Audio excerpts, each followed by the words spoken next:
সুপ্রিয় দর্শক, আসসালামু আলাইকুম। আজই নবম পে স্কেলের গেজেট প্রকাশ। অর্থমন্ত্রী আমির খসরু ও প্রধানমন্ত্রী তারেক রহমানের নির্দেশে 4টি সুখবর। আজ আমির খসরু সকল সিদ্ধান্ত নিয়ে গেজেট প্রকাশে বাধ্য হলেন। দীর্ঘদিন থেকে বেতন বৃদ্ধির বিষয়টিকে আটকে পড়ে থাকায় নবনির্বাচিত সরকারের টনক নড়েছে।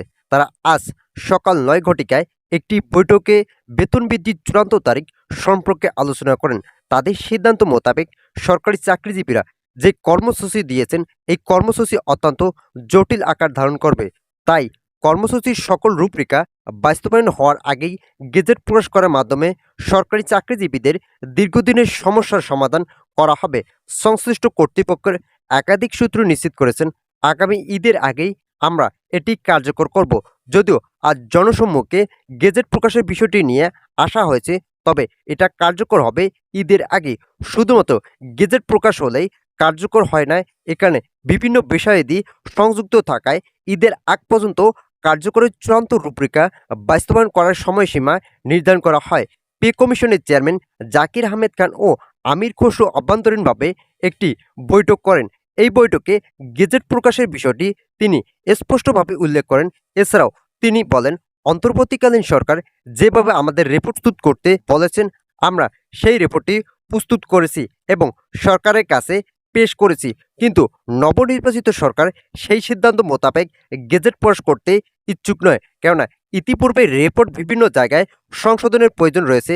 সরাসরি এটি বাস্তবায়ন করতে হলে পরবর্তী ব্যাপক জটিল আকারে সমস্যা তৈরি হতে পারে। তাই সরকারি চাকরিজীবীদের বেতন বৃদ্ধি করার পাশাপাশি বিভিন্ন ধরনের ভাতা সংযুক্ত করার বিষয়টি নিয়ে নতুন সিদ্ধান্ত নিয়েছেন পে কমিশন ও আমির খসরু। ভিডিওটির এই মুহূর্ত পর্যন্ত এসেও এখন পর্যন্ত যারা আমাদের এই চ্যানেলটি সাবস্ক্রাইব করেনি, তারা অবশ্যই আমাদের এই চ্যানেলটি সাবস্ক্রাইব করে পাশে থাকা বেল আইকনটা অল করে দিন। নাম অপ্রকাশিত রাখার শর্তে একজন ঊর্ধ্বতন কর্মকর্তা বলেন, বাংলাদেশে মোট সরকারি চাকরিজীবী আছে 22 লক্ষ, যারা প্রতিনিয়ত বেতন বৃদ্ধির জন্য আন্দোলন করলেও গেজেট প্রকাশ সহ এটি বাস্তবায়ন হওয়ায় ব্যাপক সমস্যা দেখা দিচ্ছে। কিন্তু এটি কবে নাগাদ বাস্তবায়ন হবে, এই বিষয়ে এখন পর্যন্ত চূড়ান্ত কোনো সিদ্ধান্ত না আসলেও আগামী ঈদের আগেই কার্যকরের বিষয় অভ্যন্তরীণ সূত্র থেকে নিশ্চিত করা হয়েছে। সংশ্লিষ্টরা জানায়, বেতন বৃদ্ধির বিষয়টি জটিল প্রক্রিয়া হলেও পে কমিশন ইতিমধ্যে রিপোর্টটি উপস্থাপন করেছেন। সেখানে কিছু বিষয় সংশোধন করে তা চূড়ান্তভাবে বাস্তবায়ন করা প্রয়োজন। যদিও এখন সেগুলো বাস্তবায়ন করা না হয়, তাহলে পরবর্তী দেশের বিভিন্ন অর্থনৈতিক টানাপোড়েনে এটি কার্যকর হওয়া সম্ভব নয়। তাই যত দ্রুত সম্ভব সময়ক্ষেপণ না করে আগামী ঈদের আগেই গেজেট প্রকাশ করে সরকারি চাকরিজীবীদের চাওয়া পাওয়া পূরণ করা প্রয়োজন। যদিও দেশের অর্থনৈতিক অবস্থা খুব একটা শক্তিশালী নয়, তবে চূড়ান্ত সীমারেখা পৌঁছাতে হলে কিছু বাজেট সংশোধন করা প্রয়োজন। বিশেষ করে অন্তর্বর্তীকালীন সরকার যে রিজার্ভ রেখে গেছে, সেখান থেকে এটি বাস্তবায়ন করার চূড়ান্ত সিদ্ধান্ত আসতে যাচ্ছে। মোট কথা, অন্তর্বর্তীকালীন সরকার নবম জাতীয় বেতন স্কেল বাস্তবায়নের লক্ষ্যে ইতিমধ্যে একটি বাজেট সংশোধন করেছে।